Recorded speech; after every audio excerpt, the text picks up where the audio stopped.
सजयति सिंधुरवदनो देवो यत्पादपङ्कजस्मरण वासरमणि एरिवतमसारासन्ना श्रीगृहाणां या कुन्देन्दुतुषारः या शुभ्रवस्त्रावृता या वीणावरदण्डमण्डितकरा या श्वेतपद्मासना या ब्रह्माच्युतशङ्करप्रभृतिभिर्देवैः सदा वन्दिता सा मां पातु सरस्वती भगवती निःशेषदाढ्यापः मूकं करोति वाचालं पङ्गुं लङ्घयते गिरिं यत्कृपातमहं वन्दे परमानन्दं माधवं नारायणं नमस्कृत्य नरं चैव नरोत्तमं देवी सरस्वतीं व्यासं ततो जयमुद्रे वसुदेवसुतं देवं कंसचाणूरमर्दनं देवकी परमानन्दं कृष्णं वन्दे जगद्गुरुं गुरुर्ब्रह्मा गुरुर्विष्णुः गुरुर्देवः गुरुः साक्षात् परब्रह्म तस्मै श्रीगुरुवे नमः। श्रोता वक्ता श्रीराम समर्थ जय जय रघुवीर समर्थ। श्री गणेशाय नमः। आपण साई चरित्र आहे, साई चरित्रातल्या एकेका ओळीवर आपण चिंतनात्मक विचार करतो। अथ श्री साई चरित्राध्याय 3। श्री गणेशाय नमः, श्री सरस्वत्याय नमः, श्री गुरुभ्यो नमः, श्री गुरुदेवताय नमः, श्री सीतारामचंद्राभ्याय नमः, श्री सद्गुरु साईनाथाय नमः। आता पूर्वकथेची संगती साई पूर्णाश्वासन देते म्हणती आपली संपूर्ण अनुमती चरित्रस्थिती वर्णावया।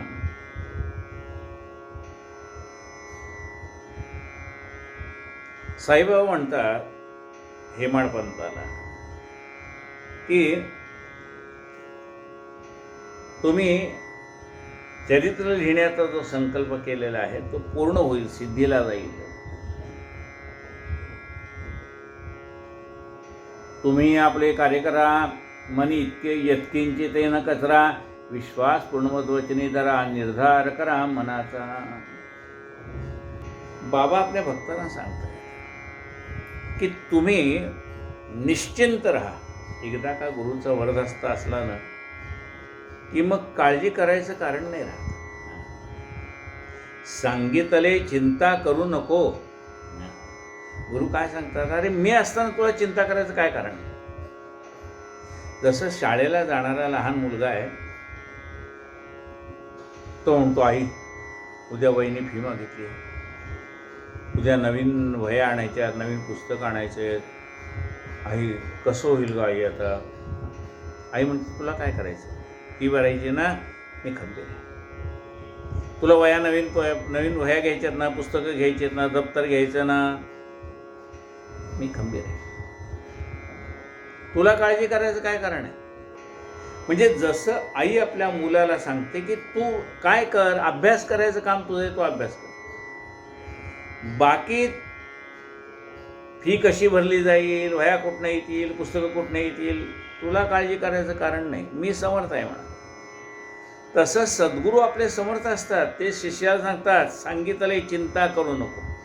काय सांगतात बघा बाबा, तुम्ही आपले कार्य करा, मनी यत्किंचित न कचरा। तुम्ही तुमचं काम प्रामाणिकपणे करा, हा मी तुमच्या मागे उभा आहे। विश्वास पूर्ण मदवचनी धरा, निर्धार करा मनाचा।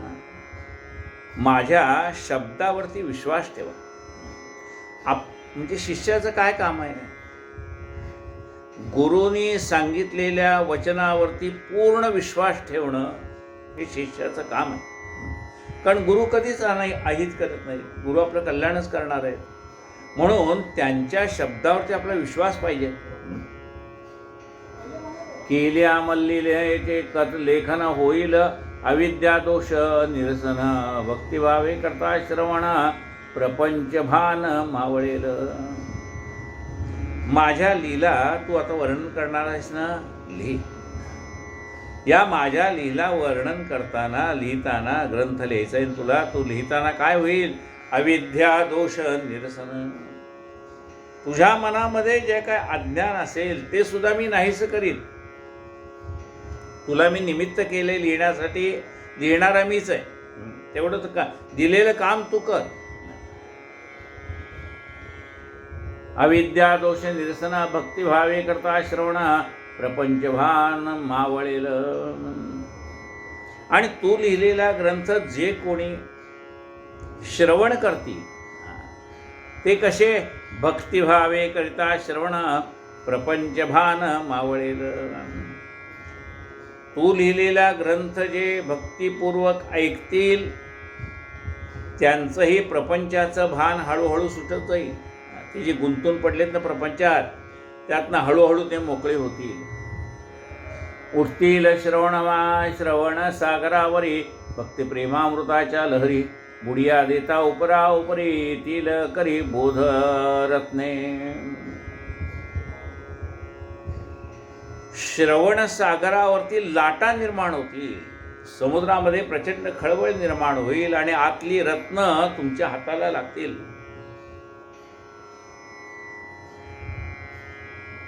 ऐकून निशंक झाले मना साईपदी केले नमना. मग हे चरित्र लेखन यथास्मरणारंभी.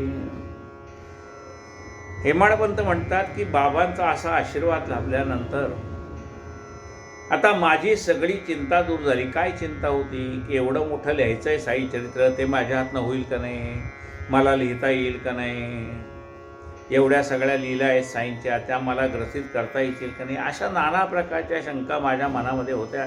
मी काही एवढा अधिकारी नाही, मी एवढा काही ज्ञानी नाही, मग अशा सामान्य माणसाकडनं हा ग्रंथ बाबा लिहून घेतील का, या ज्या मनामध्ये शंका होत्या त्या बाबांच्या आशीर्वादाने मन काय झालं, मन निशंक झालं. आता मनातल्या सगळ्या शंका निघून गेल्या.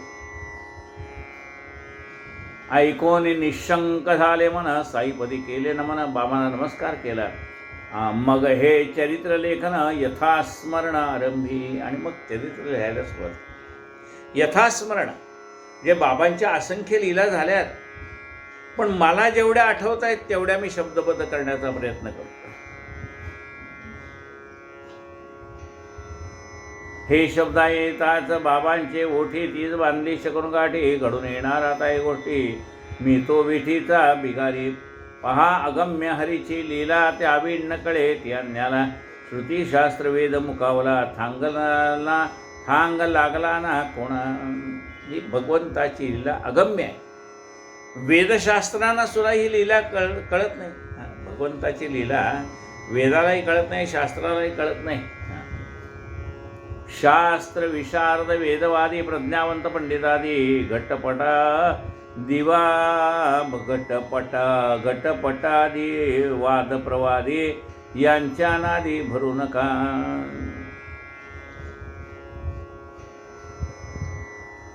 एखादा मुद्दा पटवून देण्यासाठी घटाचा पटाचा विचार केला जातो, पण बाकीच्या तत्वज्ञानाच्या मागे लागण्यापेक्षा भक्तिरस श्रवण करा.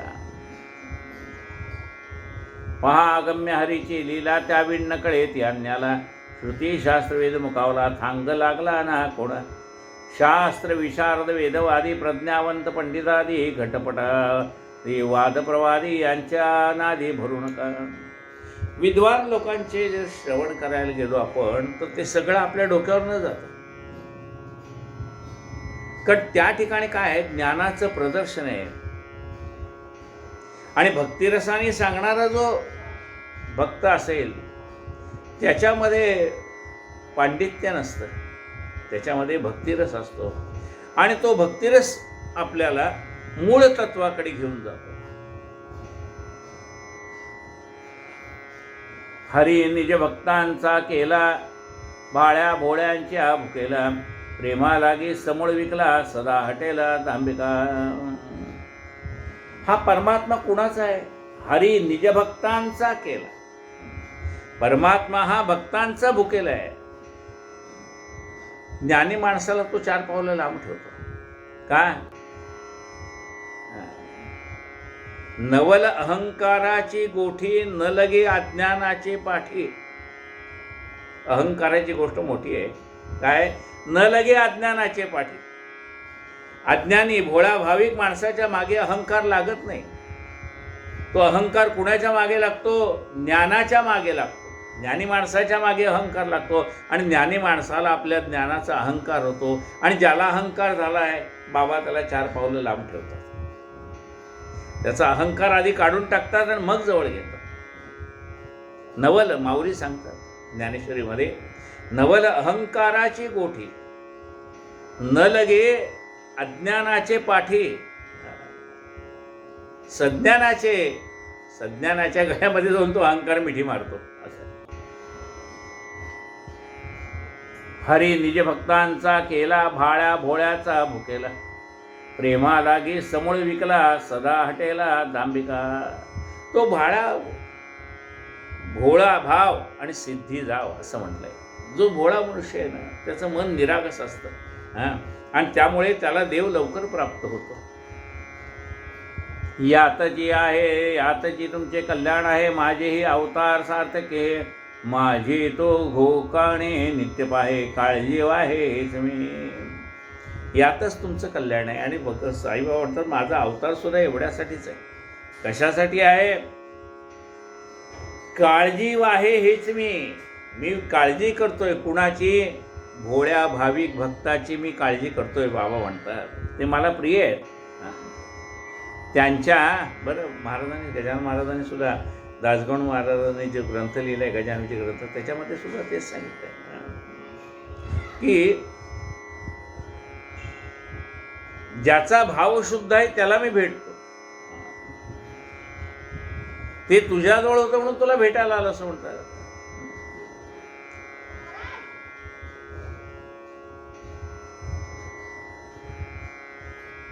यातची तुमचे कल्याण आहे, माझेही अवतार सार्थके, माझी तो घोकणी नित्य वाहे, काळजी वाहे हेच मी. वरी एक सांगतो श्यामा, प्रेमे घेईल जो मन्नामा, त्याच्या मी सकळ कामा, पूर्वी प्रेमा वाढवे. माधवराव देशपांडे ना नेहमी साईबाबा श्यामा या नावाने हाक मारायचे. अरे श्यामा, जो माझं नाव घेईल ना तयाच्या मी सकल कामा, पूर्वी प्रेमा वाढवी. त्याची सगळी कामं मी करीन असं बाबा म्हणतात. जो कोणी माझं नाव घेईल ना मग मला बघा साधक भावे नमस्कार घाली. समर्थ काय म्हणतात? साधक भावे नमस्कार घाली, त्याची चिंता साधूस लागली, मग तो नेवून घाली जेथील तेथे. समर्थ रामदास स्वामी काय म्हणतात? साधक भावे नमस्कार घाली, त्याची चिंता साधूस लागली, मग तो नेवून घाली जेथील तेथे. म्हणजे बाबा म्हणतात जे माझ्या पदाला शरण आले श्यामा त्यांची सगळी काळजी मला करावी लागते, मग तीही जे जे करावे. माऊलींनी सांगितले ज्ञानेश्वरीमध्ये, जे भक्त मला शरण आले त्यांचं सगळं मला करावं लागतं. श्रीकृष्ण परमात्मा सांगतोय अर्जुनाला, अरे जे भक्त मला शरण येतात ना त्याचं सगळं मला करावं लागतं, मग तीही जे जे करावे. ते मजसी पडले आघवे, तैसे अजात पक्षाची निनावे, पक्षिणी जी. तयाच्या मी सकल कामा, पूर्वी प्रेमा वाढवी. त्याची सगळी इच्छा मी पूर्ण करतो आणि त्याच्या मनामध्ये माझ्याविषयी असलेलं जे प्रेम आहे ते आणखीन वृद्धिंगत करतो. मग जो गाई वाडे कोडे, माझे चरित्र माझे पवाडे, तयाच्या मी मागे पुढे चोहीकडे उभाची. अरे मग जो माझं चरित्र भक्तिभावाने सांगतो किंवा भक्तिभावाने श्रवण करतो त्याच्या मी मागे पण आहे आणि पुढे पण आहे. बाबा काय म्हणतात? जे माझं चरित्र सांगतात किंवा जे माझं चरित्र ऐकतात त्यांच्या मागे पण मीच आहे आणि पुढे पण मीच आहे. मागे पुढे उभा राहे, सांभाळीत आलिया आघात निवारित. बाबा म्हणतात मी त्याच्या मागे पण आहे आणि पुढे पण आहे आणि आलेले सगळे संकट मी निवारण करतो. जे जे भक्त मज कारणे असतील विनटले जीवे प्राणे, त्यांच्या या कथा श्रवणे आनंद होणे सहजित. ज्यांना माझ्याविषयी प्रेम आहे ती माझी कथा ऐकतात आणि त्याने मला आनंद होतो. कोणीही केल्या माझे कीर्तनात यासी, देईन आनंद गण नित्य सौख्य समाधान, सत्यवचन मानावे.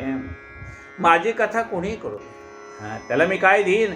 त्याला आनंद देईन, परिपूर्ण असा आनंद मी त्याला प्राप्त करून देईन, त्याला समाधान देईन. आणि म्हणजे मानसिक समाधान मी त्याला देईन. सगळं कशासाठी चाललंय? समाधानासाठी तर चाललंय ना. आता हे समाधान कुठे मिळतंय? बाजारात जाऊन मिळतंय का? नाही मिळत. समाधान बाजारात मिळत नाही. मग ते समाधान कुठे मिळतंय? बाबा म्हणतात मी त्याला समाधान देईन. आता हे समाधान कुठे मिळतंय? समाधान साधू जनाचे नियोगे. समाधान साधू जनाचे नियोगे. समाधान हे साधू संतांच्या जवळ आहे. बाबा म्हणतात मला जे शरण आले त्याला मी, माझे जे गीत गातायत त्यांना, जे श्रवण करतायत त्यांना मी समाधान प्राप्त करून देईन.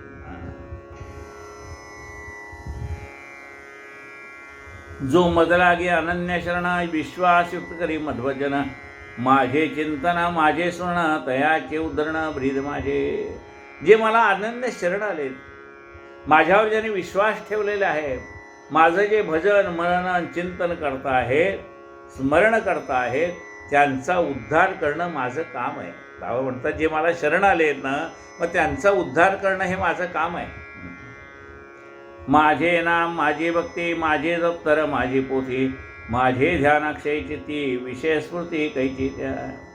आता जी लोक माझं नामस्मरण करतायत, जे लोक माझी भक्ती करतायत, जे लोक माझे ग्रंथ वाचतायत, ज्यांना माझं अखंड ध्यान लागलेलं आहे, मग त्यांचं मन विषयात कसं जाईल?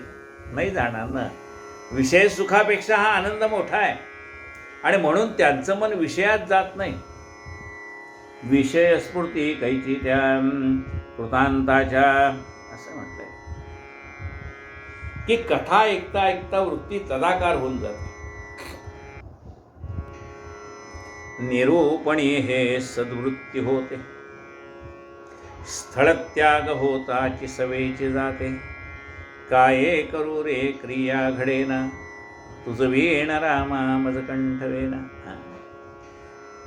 आपण ऐकताना आपली वृत्ती तदाकार होऊन गेलेली असते, पण श्रवण संपलं की पुन्हा वृत्ती आपली त्या प्रपंचामध्ये गुंतून जाते.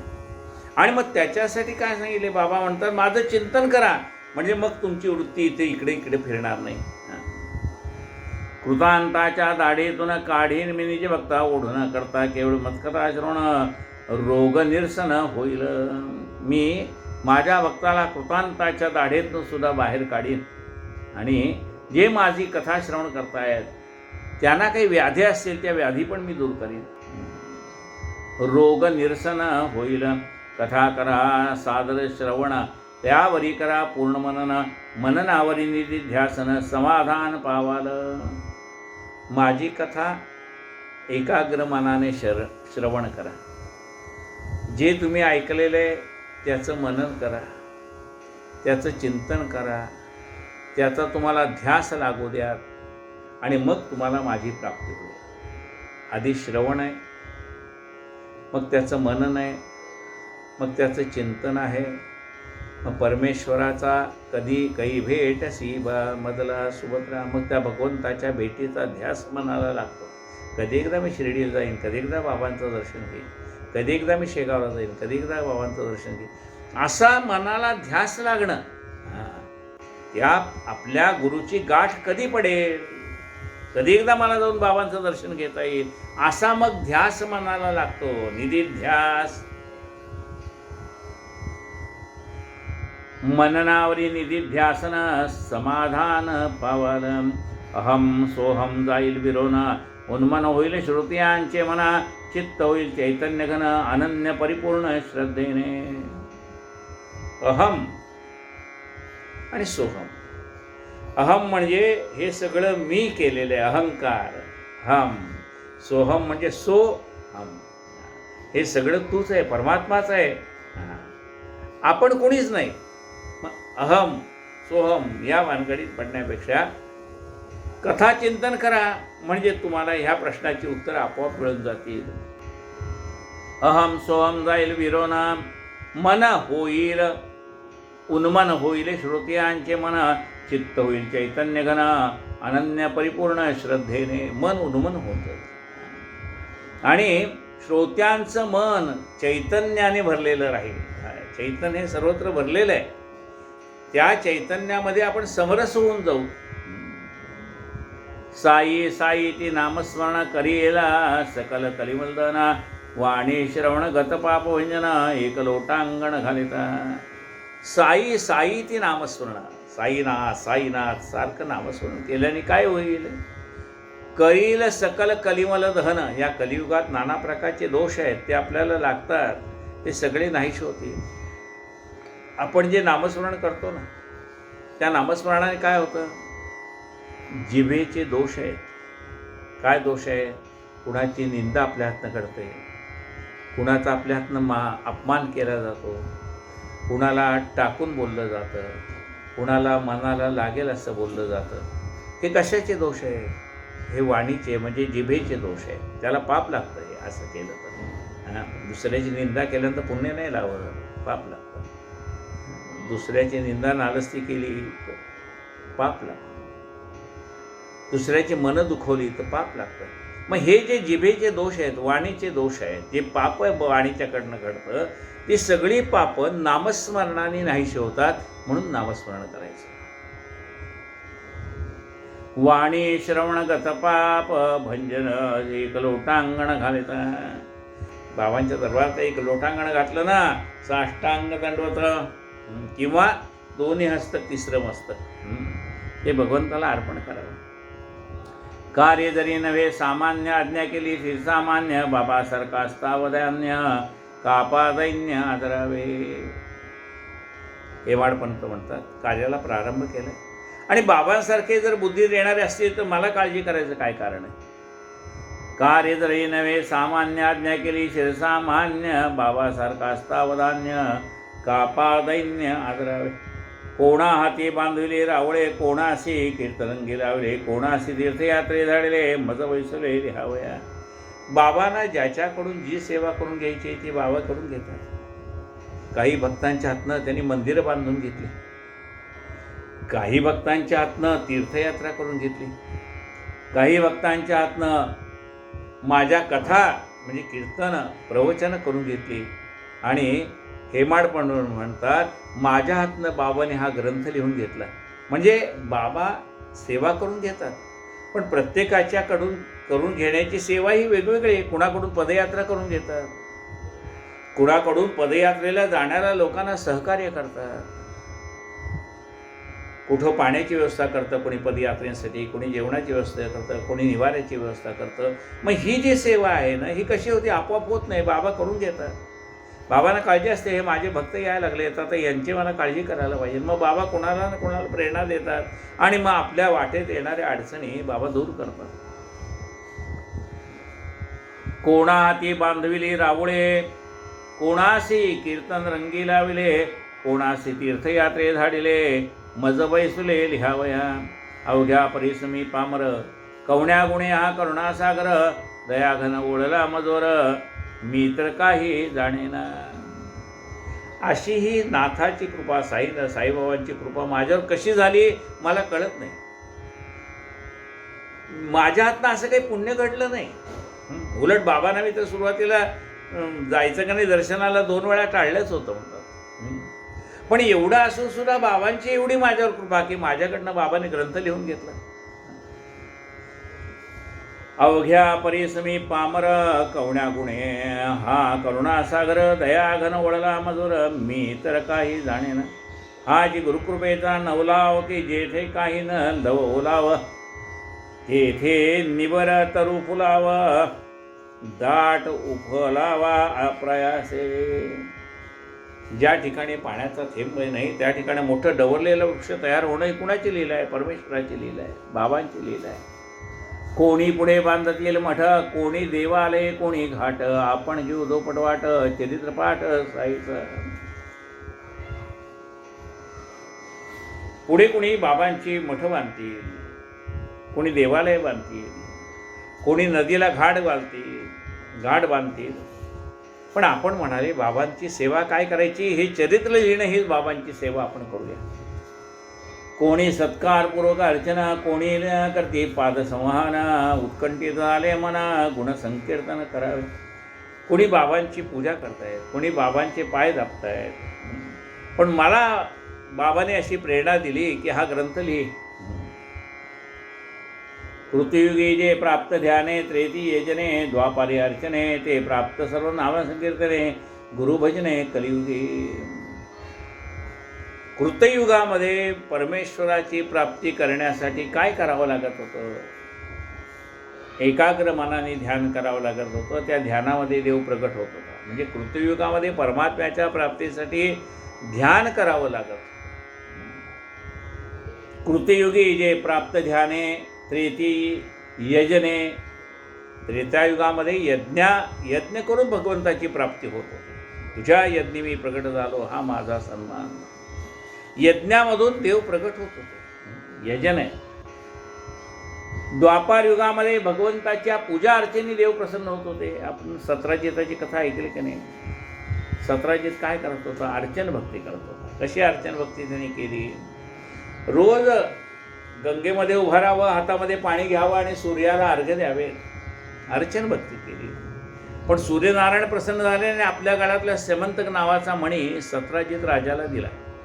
म्हणजे परमात्मा प्रसन्न होत होता कशाने? अर्चन भक्तीने.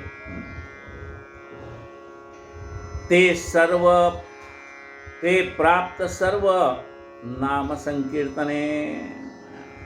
कलियुगाचा महिमा असा आहे की कलियुगामध्ये भगवंताच्या प्राप्तीचा उपाय काय सांगितला आहे? नाम संकीर्तन साधन पैसोपे, जळतील पापे जन्मांतरीचे. नाम संकीर्तन साधन पैसोपे, जळतील पापे जन्मांतरीचे. नाम संकीर्तन केवळ भगवंताच्या नामस्मरणाने परमेश्वराची प्राप्ती या कलियुगामध्ये होते. नाम संकीर्तने गुरु भजने कलियुगी. गुरुचं भजन करावे, गुरुची सेवा करावी. त्यामुळे आपल्याला देव प्राप्त होतो. अनधिकारी उघड उघड चिंध्या भारावर एकनाधड, तेथे ऐसे अवजड कार्य अवघड घ्यावे का. यत्न न करता उगे बसावे, आज्ञाभंग पातके व्हावे. आज्ञापालन करू जावे तरी व्हावे हे कैसे. माझं म्हणाले हेमाडपंत म्हणतात, माझं एक न धड बारावर चिंध्या असं झालेलं. आता समजा आपण ग्रंथ लिहायचा नाही म्हटलं तर काय होईल? गुरुच्या आज्ञेचं उल्लंघन केल्याचं पाप लागेल. आणि समजा गुरुनी आज्ञा दिली त्याप्रमाणे ग्रंथ लिहायचा म्हटलं तर कसं होईल अशी अजून चिंता मनात आहे. कारण काय, गुरुनी जरी सांगितलं असं सांगितलं चिंता करू नको, तरी आपण चिंता करतोच की. जरी सांगितलं असलं की मस्तकी तो ठेविला वरद कर, सांगितले चिंता करू नको, उरवाडीला माथा सांगितले चिंता करू नको, असं जरी सांगितलेलं असलं तरी आपण चिंता करतोच का नाही?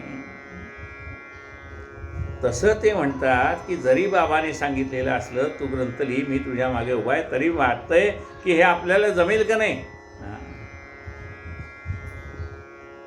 आज्ञापालन करू जावे तरी व्हावे हे कैसे. समर्थ साईची निजस्थिती यथार्थ वर्णाया कोण कधी. स्वयेच भक्तार्थ कृपा करते तरी ते वदविते स्वयेची. वाणीची जेत न चले धाव, तेथे मी का बांधली हाव. ऐसे बोलावया बाव, ठेवला न ठाव कवणा ते. परमात्म्याचं स्वरूप म्हणजे गुरुचं स्वरूप. गुरुला काय म्हटलंय? परमात्मा म्हटलंय ना. गुरुर ब्रह्मा गुरुर्विष्णू गुरुर्देवो महेश्वरा गुरु साक्षात् परब्रह्म तस्मै श्री गुरवे नमः. मग गुरु हा कोण आहे? परब्रह्म. मग ह्या परब्रह्माचं वर्णन करून सांगायचं म्हटलं काय होईल? यतो वाचो निवर्तन्ते. हे परमेश्वरा तुझं स्वरूप वाचेने म्हणजे वाणीने वर्णन करून सांगू म्हटलं तर ते अशक्य आहे. वाणीची जेथ न चाले धाव, तेथे मी का बांधले हाव. ऐसे बोलावयासे वाव, ठेवला न ठाव कवणा ते. उचलली जेव्हा हाती लेखण, बाबाने हरिले माझे मीपणा. लिहिती आपुली कथा पण, ज्याचे भूषण त्याजला. पण जेव्हा मी लिहायला प्रारंभ केला तेव्हा इतक्या सहजगत्या लिहिलं जात होतं की लक्षात आलं आपण लिहित नाहीत, बाबाच लिहित आहेत. जसं आपण व्यासपीठावर बसलो ना, आपण बोलत नाही, बाबा बोलतात. आपण काय बोलणार? काय मे आप आमरे बोलावी उत्तरे, परी त्या विश्वंभरे बोलविले. परमात्मा बोलवतो, आपण केवळ निमित्त मात्र असतो. त्याला हे सगळं करून घ्यायचं असतं.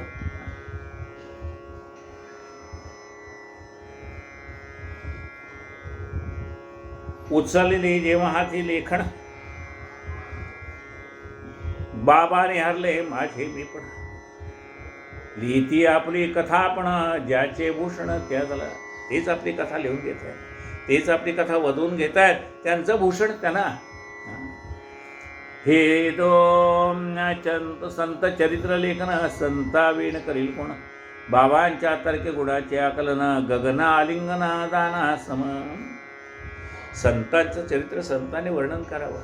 मी तर काही संत नाही म्हणाले जाते, तेव्हा म्हणतात मी काही संत नाही, पण बाबांनी आशीर्वाद दिल्यामुळे बाबाच लिहून घेतील, संत संतांचं वर्णन करतील.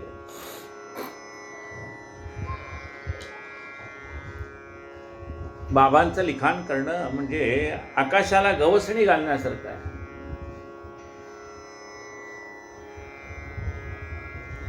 गगना आलिंगना दाना सम, अतिगहन त्यांचे महिमान वर्णावयासी मी मतिहीना.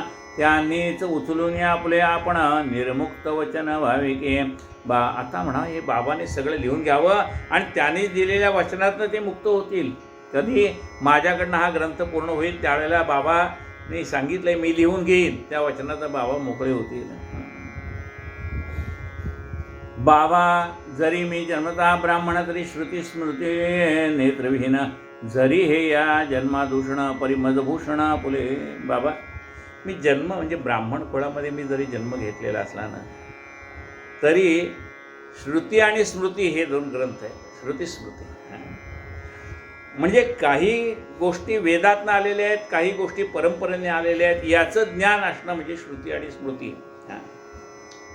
हे दोन म्हणजे दोन डोळे आहेत. कशातले डोळे आहेत? अध्यात्मातले डोळे आहेत. ते म्हणले मी जरी ब्राह्मण कुळात जन्म घेतलेला असला तरी मला अजून श्रुती म्हणजे काय स्मृती म्हणजे काय माहीत नाही. पण आपण संकल्प करताना काय म्हणतो? श्रुती स्मृती पुराणोक्त फलप्राप्त्यर्थम.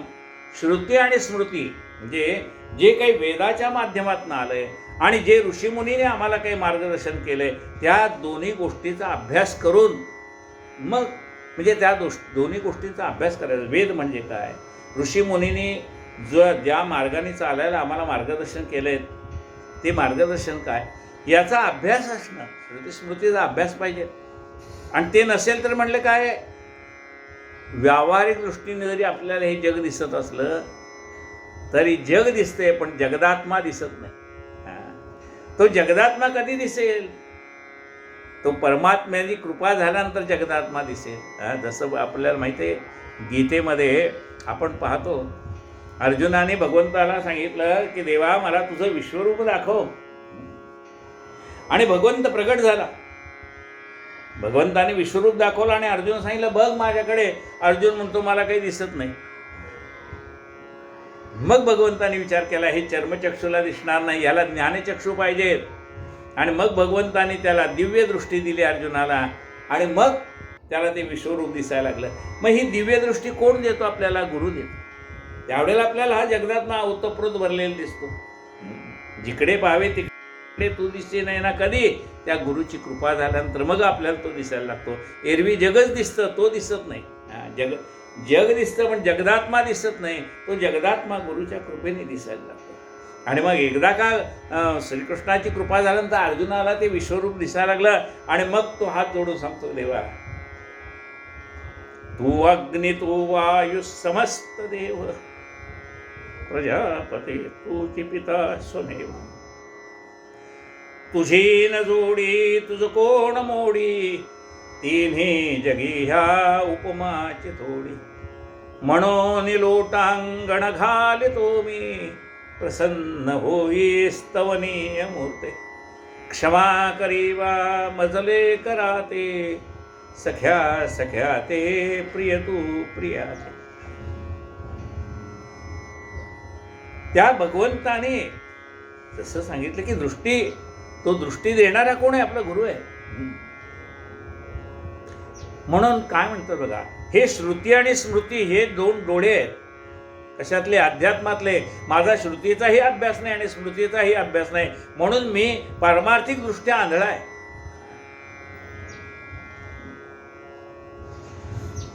बाबा जरी मी जन्मतः ब्राह्मण तरी श्रुती स्मृती नेत्रविहीन, जरी हे या जन्मादूषण परिमदभूषण फुले. मला जरी ह्या ब्राह्मण कुळामध्ये येऊन श्रुती स्मृतीचं ज्ञान नसलं ना तरी बाबा आता मला काळजी नाही. काय तुम्ही मला दिव्य दृष्टी देणार आहात आणि त्या दिव्य दृष्टीने मी हे सगळं पाहू शकेन.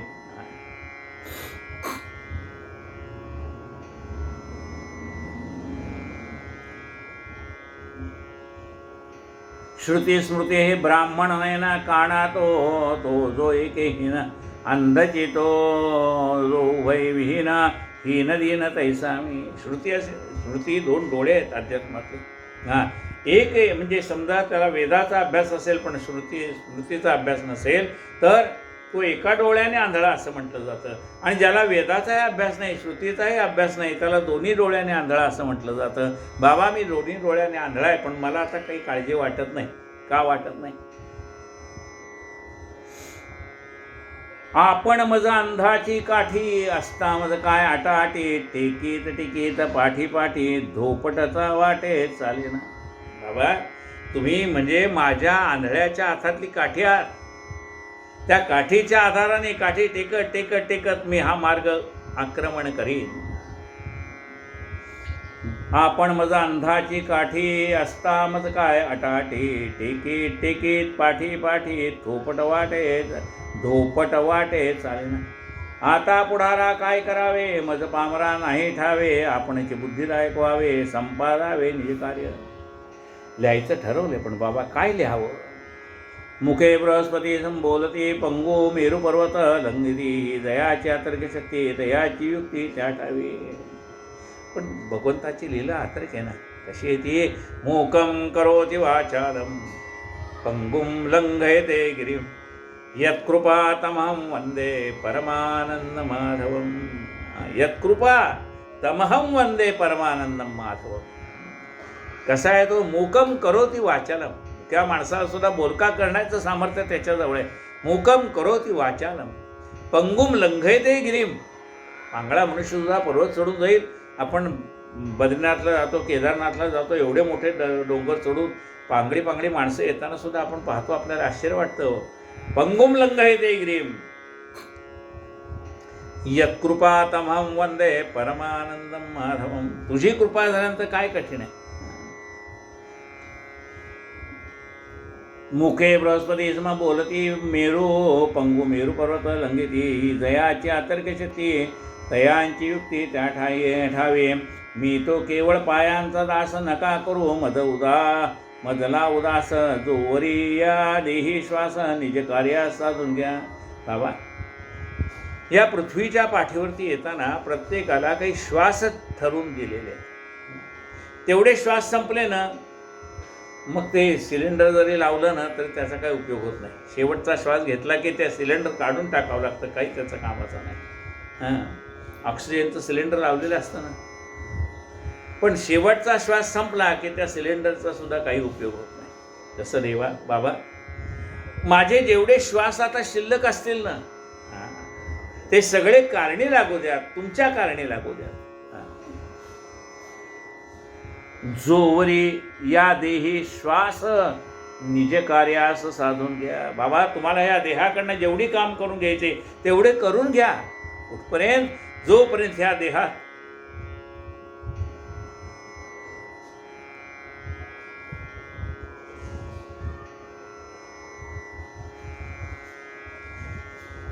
शेवटला श्वास शिल्लक आहे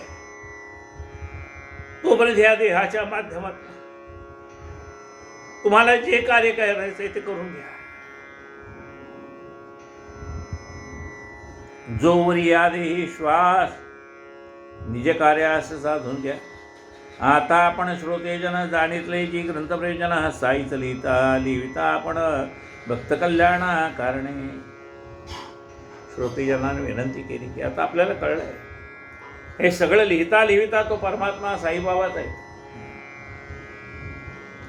कैसा वाजेल पावा की पेटी चिंता नाही उभयता पोटी तो वाजवल्या टाटे आपण कष्टी कावावे. पेटी वाद्य, पेटी आहे, मृदुंग आहे, टाळ आहे. त्यांना ही पेटी कोण वाजवणार याची काळजी नसते. टाळ कोण वाजवणार ते टाळाला काळजी नसते. मृदुंग कोण वाजवणार मृदुंगाला काळजी नसते. मग ते वाजतं कधी? तो वाजवणारा आला की वाजतं. नुसती वाद्य काय वाजवणार? पेटी आपोआप वाजत नाही. कोणीतरी वाजवणारा लागतो, मृदंग वाजवणारा लागतो, टाळ वाजवणारा लागतो. तसा बोलविता धनी वेगळाची तो परमात्मा आपल्या मुखातनं बोलवून घेतो. कैसा वाजेल पावा की पेटी, चिंता नाही उभयता पोटी. बासरी वाजवायची असेल, कशी वाजणार? त्या बासरीला काळजी नाही, वाजवणारा येईल तेव्हा वाजेल. कैसा वाजेल पावा की पेटी, चिंता नाही उभयता पोटी. ही तो वाजवित्या आटाटी, आपण कष्टी का व्हावे. हे सगळं वाजवणारा जाणेल म्हणाले, तसं हे बाबा करून घेतील, आपल्याला काय काळजी करायची. की जे चंद्रकांत स्रवत ते काय दया पोटीचे अमृत. तुई तो चंद्राची करामत, चंद्र निर्मित चंद्रोदयी. चंद्रकांत नावाचा मणी आहे. चंद्राचा प्रकाश त्या मण्यावरती पडला की तो स्त्रवायला लागतो, म्हणजे त्याच्यातनं पाणी यायला लागतं. आता हे पाणी येणं काय त्याची हातोटी आहे का? नाही. चंद्राच्या उदयामध्ये जर चंद्राचा प्रकाश त्याच्यावर पडला तरच ते स्त्रवणार. म्हणजे ही तो जरी स्त्रवत असला, त्यातनं जरी काही रस निघत असला, पाणी निघत असलं, तरी ती त्याची हातोटी नाही आहे, ती हातोटी चंद्राची आहे. की जे चंद्रकांत स्रवत ते काय दया पोटीचे अमृत. ती तो चंद्राची करामत, चंद्र निर्मित चंद्रोदय.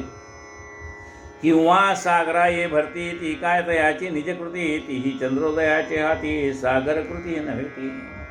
किंवा समुद्रावर ज्या लाटा निर्माण होतात, त्या लाटा काही भरती येते समुद्राला, ते काही त्याचं सामर्थ्य नाही. चंद्रोदयावरती भरती किंवा ओहोटी अवलंबून आहे. चंद्राच्या मुळे त्या सागराला भरती किंवा ओहोटी येते. चंद्र निर्मित चंद्रोदयी. किंवा सागरा ये भरती, ती का तयाची निजकृती. ती चंद्रोदयाचे हाती, सागर कृती नव्हे ती. असो टाळो निभवरे खडक, सागरी नावा चालाव्या तडक. म्हणून जैसे लालभडक, दीप निदर्शक लाविती. आता नाव म्हणजे नावाडी नावा घेऊन चालल्या. आता त्या नावा एखाद्या खडकावरती आपटून फुटून जाऊ नये म्हणून काय केलेलं आहे, त्या खडकावरती काही लाल ध्वज लावलेले, लाल रंगाचे ध्वज लावलेले. कशासाठी?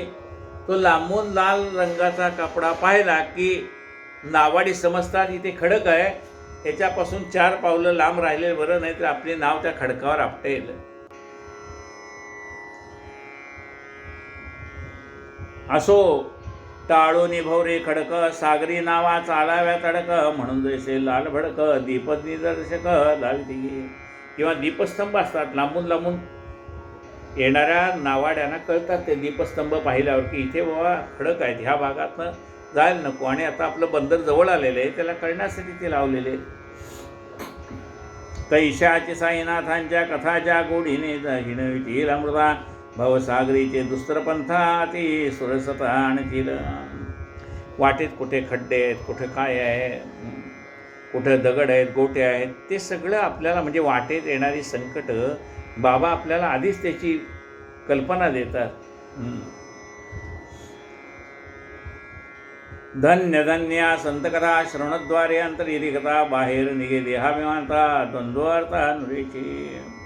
या संतांच्या कथा ऐकल्या कशाच्या माध्यमातनं?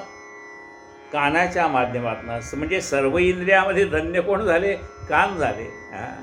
त्या कानाच्या माध्यमातनं जेव्हा ह्या कथा आपल्या मनामध्ये जातात, त्यावेळी मनामध्ये असलेला अहंकार निघून जातो. बाहेर हे देहाभिमानिता द्वंद्वार्था नुरेची. आपल्या मनात असलेला देहोहम हा जो भाव असतो, हा देह म्हणजेच मी, ह्याला जो देहाभिमान म्हणतात तो नाहीसा होतो.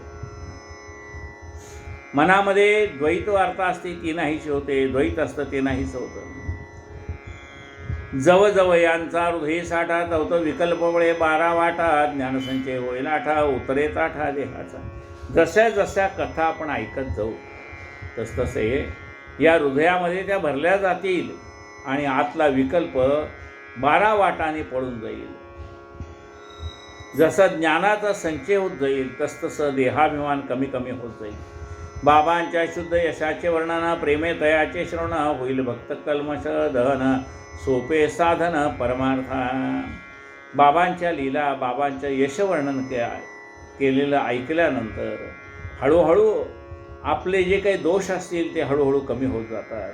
मायातीत ब्रह्म काय तत्तरणार्थ उपाय, न कर्म धर्माचरणे हरिहा प्रिय, कैसे होय निजभक्त.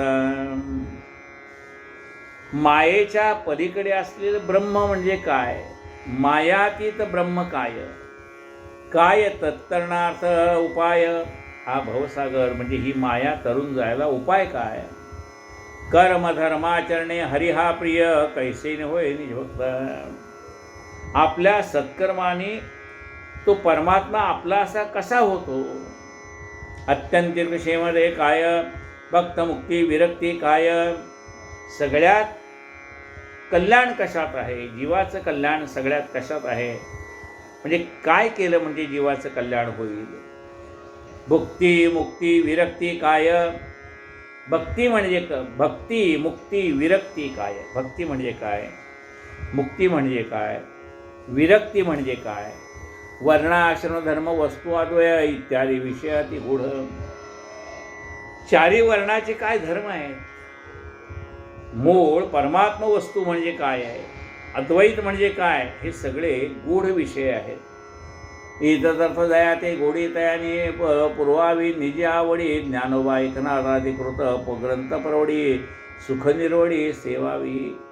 हे जर जाणून घ्यायचं असेल, ब्रह्म म्हणजे काय, माया म्हणजे काय, यातनं पलीकडे जाणं म्हणजे काय, कर्म कुठली सत्कर्म केल्यानंतर तो परमात्मा भेटतो, हे सगळं जाणून घ्यायचं असेल तर माणसाने काय करावं. ज्ञानोबा रायांनी लिहिलेली ज्ञानेश्वरी वाचावी, एकनाथ महाराजांनी लिहिलेला एकनाथी भागवत ग्रंथ वाचावा. कृतयुगे शमदमत्रेती यजना, द्वापारी पूजन, कलियुगे नामकथा संकीर्तन, स्वल्प साधन परमार्थ. ब्राह्मणादे चारी वर्ण सर्वासी साधन, गुरुकथा श्रवण, असो स्त्री शूद्रवा जातीहीन, हे एक साधन सकळा ते. कृतयुगामध्ये श्रम म्हणजे आपल्या मनाची शांती, आपल्या सर्व इंद्रियावरती नियंत्रण. त्रेतायुगामध्ये यजन म्हणजे यज्ञादी कर्म, द्वापारामध्ये पूजन, कलियुगामध्ये नामसंकीर्तन. पण भगवंताच्या कथा ऐकण्याचा अधिकार सर्वांना दिला आहे. अमुक वर्णाला अधिकार आणि अमुक वर्णाला नाही असं नाही, सर्वांना अधिकार दिलेला आहे. ब्राह्मणादी चारी वर्ण सर्वासी साधन, गुरुकथा श्रवण. सर्वांना साधन काय आहे, गुरुकथेचं श्रवण करणं ही साधन आहे. असेल दयाचे पुण्यपदरी तोची या कथा श्रवण करी, कोणास येतील निद्रा लहरी, तया हरे तया ये श्रीहरी जागवीर. ज्यांच्या गाठी पुण्य आहे त्याला ही भगवत कथा ऐकावी अशी इच्छा निर्माण होईल. जरी त्यावेळेला झोपेची वेळ असली तरी मनुष्य झोप बाजूला ठेवेल पण कथा ऐकेल.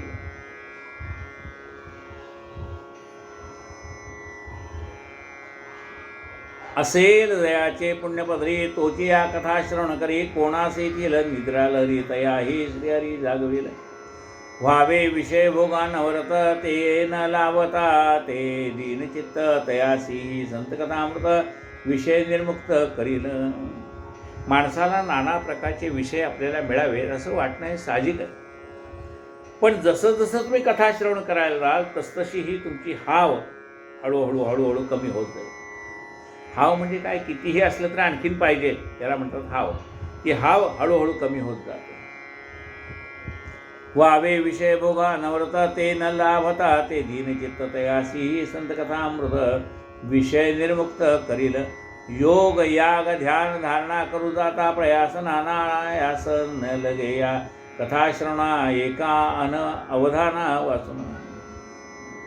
योग असो, यज्ञादिक कर्म असो, ध्यान असो, धारणा असो, त्याला ते करण्यासाठी काही प्रयत्न करावे लागतात. पण कथा ऐकण्यासाठी वेगळं काही करावं लागत नाही, फक्त मन एकाग्र करावं लागतं. आमा भोपाशी जखडिले, ऐसी ही साईची कथा निर्मळ, परिसोत सज्जन श्रोते प्रेमळ, जळतील पंचमहापातके प्रवळ, जातील समळ विर्याला. आम्हा भवपाशी जखडले तेने निज रूप वेडिले श्रवणे ते वेडे होतील ढिले स्वरूप वेडे होतील ढिले स्वरूप पाहिले लागेल व्हावे कथांचे आमरण स्मरण घडावे तयाचे नित्य परिशीलन हो भवद वार्ता सांत्वना समाधान जीवाचे. कथा ऐकता ऐकता आपल्याला भगवंताचं अविरत स्मरण घडतं आणि इतर गोष्टी नकोशा वाटून भगवंताच्या कथाच ऐकण्याची गोडी निर्माण होते. एरवीच्या आधी काय असतं, परमार्थात आपण जाण्याच्या आधी बाकीच्या इतर सटरफटर गोष्टी ऐकण्यातच आपल्याला आनंद वाटतो. पण एकदा का भक्तकथा संतकथा ऐकायला सुरुवात केली ना, मग बाकीच्या गोष्टीत गुंतलेलं मन हळूहळू बाहेर यायला लागतं. व्हावे कथाचे आमरण स्मरण घडावे तयांचे नित्य परिशीलन हो भव वार्ता सांत्वन समाधान जीवाचे. वाचरा परिसरा भक्तिभावे सहज साईचे ध्यान व्हावे सगुण रूप डोळा दिसावे चित्ती ठसावे धुडधुड. कथा ऐकताना वाचताना आपल्या मनामध्ये डोळ्यासमोर साईबाबांचं दर्शन होतं. येणे घडावे सद्गुरु भक्ती पावावे संसार विरे संसारी विरक्ती जडो गुरुस्मरणी प्रीती हो मती निर्मल. हळूहळू संसारातलं मन हळूहळू निघायला लागतं. आपलं मन भगवंताच्या चरणी आपल्या गुरुच्या चरणी लागायला लागतं. आपलं मन निर्मळ होत जातं. ऐशी बुद्धी धरून मी कृपा केली साईनाथाने मज निमित्ता पुढे करून स्वयं करणी केली. म्हणून बाबांनी मला निमित्त केलंय आणि हा ग्रंथ लिहून घेत आहेत बाबा. ओटी तुडुंब लागली ओढी वासारावीण पानान सोडी हे तो धेनू शिवबदल खोडी तैशी चावडी साईची. गाईच्या कासेमध्ये दूध भरपूर तयार झालेलं आहे, पण जोपर्यंत वासराची गाठ पडत नाही तोपर्यंत ती दूध देत नाही. ओटी तुडुंब लागली ओढी वासरावीण पानान सोडी हे तो धेनू ते उपजत खोडी तैशी चावडी साईची. मद चातकाचे नि आशे आनंद घनी माऊली वर्षे पुरून माझे अल्पतृषे भक्त प्रवर्षे प्रकर्षे निवतील.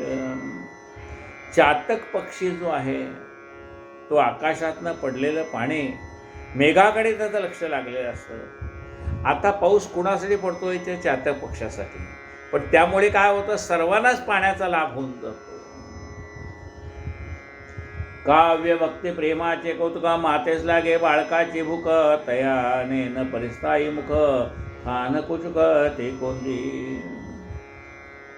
लहान बाळाला भूक लागली हे आईला कळतं. त्यांनी जरी मागितलं नाही तरी आई त्याला बळबळीनेच दूध पाजते. कोण जाणे तिचे शीणा लेकुरा न त्याची जाण न पुसता मध माऊली विण अन्य कोण दे धान. कोण जाणे तिचे शीण, आईला पडणारे कष्ट कोणाला कळतात. कोण जाणे तिचे शीण लेकुरा न त्याची जाण न पुसता तिचे निज माऊली विण कोण देतान अन्य कोण देतान. बाळकासे घालिता लेणे बालक त्यातील स्वारस्य नेणे ते कौतुक एक माता जाणे तैसेच करणे सद्गुरूचे. हा माझा बाळाचा लळा पूर्वीर कोण सुख सोळा माऊली विण कोणास कळवळा तो जिव्हाळा दुर्मिळ. तसं त्या लहान मुलाची काळजी आईला आहे, तसं बाबांना आपल्या भक्तांची काळजी माझी काळजी असं ते म्हणतात. सन्मातेच्या पोटी येणे महत्भाग्य देवाचे देणे दुःख सोसून जन्म देणे बाळक नेणे काय असो ये अर्थी आणि कवचन बोलिले बाबा कवितो श्रवणा हो जी आपण श्रोते सज्जन आदरे अवधान दीजिए आदरे अवधान दीजिए. सन 1916 साली चाकरी सरकारची पुरी झाली यथायोग्य पेन्शन रुसली वारी आली शिर्डीची. आता इथून ग्रंथाला सुरुवात होते. तो कथा बघात आपण उद्या ऐकूयात. काये नवाच्या मनसेंद्रियर्वा बुद्ध्यात्मना वा प्रकृती स्वभावात करोमि यज्ञं सकलं परस्मै नारायणाय समर्पयामि अच्युतं केशवं रामनारायण कृष्ण दामोदरं वासुदेवं हरे श्रीधरं माधवं गोपिका वल्लभं जानकी नायकं रामचन्द्रं भजे. हरे राम राम राम हरे हरे हरे हरे कृष्ण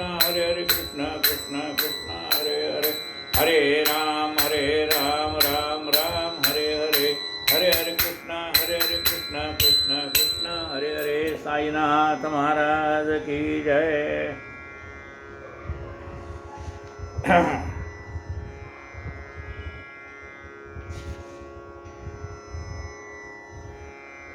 आरती साई बाबा सौख्यदातार जीवा, चरण रजातळी द्यावा दासा विसावा, भक्ता विसावा। आरती साई बाबा जाळूनिया अनंग, स्वस्वरूपी राहे दंग। मुमुक्षु जना दावी निज डोळा श्रीरंग, डोळा श्रीरंग। आरती साई बाबा जया मनी जैसा भाव, तया तैसा अनुभव। दावीसी दया घना, ऐसी तुझी ही माव, तुझी ही माव। आरती साई बाबा तुमचे नाम ध्याता, हरे संस्कृती व्यथा। अगाध तव करणी मार्ग दावीसी अनाथा, दावीसी अनाथा। आरती साई बाबा कलियुगी अवतार, सगुण ब्रह्म साचार। अवतीर्ण झाला से स्वामी दत्त दिगंबर, दत्त दिगंबर। आरती साई बाबा 8 दिवसा गुरुवारी, भक्त करी तिवारी। प्रभू पद पहावया, भव भय निवारी, भय निवारी। आरती साई बाबा माझा निज द्रव्य ठेवा, तव चरणरज्य सेवा। मागणे हेची आता तुम्हा देवाधिदेवा, देवाधिदेवा। आरती साई बाबा इच्छित दिन चातक, निर्मल तोय निज सुख। पाजावे माधवाया, सांभाळ आपुली भाक, आपुली भाक। आरती साई बाबा सौख्यदातारा जीवा, चरण रजतळी द्यावा दासा विसावा, भक्ता विसावा। आरती साई बाबा घालील लोटांगण वंदन चरण, डोळ्यानी पायी रूप तुझे। प्रेमे आलिंगन आनंद पूजन भावे ओवाळीन म्हणे नवा। त्वमेव माता पिता त्वमेव, त्वमेव बंधुः सखा त्वमेव, त्वमेव विद्याधरणं त्वमेव, त्वमेव सर्वं मम देवदेव। कायेन वाचा मनसेन्द्रियैर्वा बुद्ध्यात्मना वा सर्वमेव सकलं परस्मै नारायणे समर्पयामि। केशवं राम कृष्णदामोदरं वासुदेवं हरे श्रीधरं माधवं गोपिका वल्लभं जानकी नायकं रामचन्द्रं भजे। हरे राम राम राम हरे हरे, हरे कृष्ण हरे राम राम राम हरे हरे, हरे कृष्ण कृष्ण कृष्ण हरे हरे। साईनाथ महाराज की जय, जय जय रघुवीर समर्थ।